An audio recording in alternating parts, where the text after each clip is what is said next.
My first decent sourdough. I'm pretty happy with how this turned out and would love to share how I achieved this. I used 300 grams of bread flour, 100 grams of whole wheat flour, 100 grams of rye flour, 10 grams of salt, and 100 grams of starter. I added 350 grams of water for 70% hydration.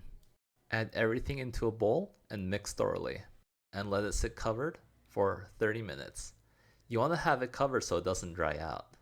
Now, we're going to perform 4 sets of slap and folds for 2 to 3 minutes with 30 minutes rest in between. The dough should begin to firm up around the 3rd or 4th slap and fold. Now we let this rest until it has doubled in size. This is called bulk fermentation. I do a pre-shape and let it rest for 20 minutes, and then I do a final shaping. Afterwards, I flip it over and I do a semi-tartine shaping method to make the dough tight. Grab a proofing basket, dust it with flour, and add the dough. Dust it again to help prevent sticking. Then wrap it all in the plastic bag and tie it off and put it in the fridge. I usually set it in the fridge overnight until it's time to bake. I then transfer the dough to my baking tin, spritz it with water, and then I add 2 extra ice cubes for that extra steam.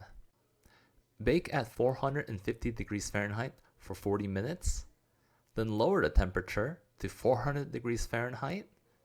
Remove the lid and continue baking for another 10 to 20 minutes depending on what you want for the crust.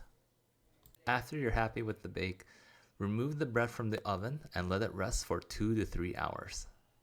If you want to know about any other step in detail, please do not hesitate to leave me a comment.